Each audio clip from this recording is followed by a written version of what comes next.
শক্তিশালী একজন নবী ছিল। উনি মালাকুল মাউতকে বলেছিলেন, মালাকুল মাউত, আমার মৃত্যুর সামান্য কিছু আগে আমারে বইলো, আমার একটা কাজ আছে। মালাকুল মাউত মৃত্যুর কিছু সময় আগে এসে বলল, সুলাইমান, সময় শেষ, অল্প কিছু সময় বাকি, কি করবেন করেন। সাইয়েদনা সুলাইমান জিনদেরকে ডাকলো, ও জিনেরা, বিশাল একটা প্রজেক্ট আছে, প্রজেক্টে কাজ শুরু করো। আর কিছু জিনকে বলল, চারদিকে গ্লাস ফিটিং করা একটা রুম বানাও। সাইয়েদনা সুলাইমান আলাইহিস সালাম গ্লাস ফিটিং করা রুমের ভেতরে ঢুকলেন। এই রুমে ঢোকার দরজা নাই, হাতে একটা লাঠি নিলেন, লাঠির মধ্যে ভর করে দাঁড়িয়ে রইলেন আর জিনদের দিকে তাকিয়ে রইলেন। জিনেরা এত বদমাশ ছিল, সাইয়েদনা সুলাইমান দাঁড়িয়ে না থাকলে কাজ করতো না, দাঁড়ায় না থাকলে আজও লোকজন কাজ করতে চায় না, ঠিক কিনা?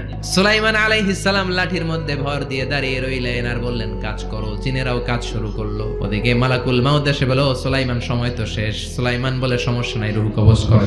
মালাকুল মাউত ওইভাবে লাঠিতে ভর দেওয়া অবস্থায়, দাঁড়ানো অবস্থায় সাইয়েদনা সুলাইমান আলাইহিস সালামের রূহ কবজ করে নিলেন। উনি এমন ভাবে দাঁড়িয়েছেন, রূহ চলে গেল, লাশ হয়ে দাঁড়িয়ে রইলেন। লাঠির মধ্যে দাঁড়িয়ে আছেন, জমিনের মধ্যে লুটিয়ে পড়ে নাই। সুবহানাল্লাহ।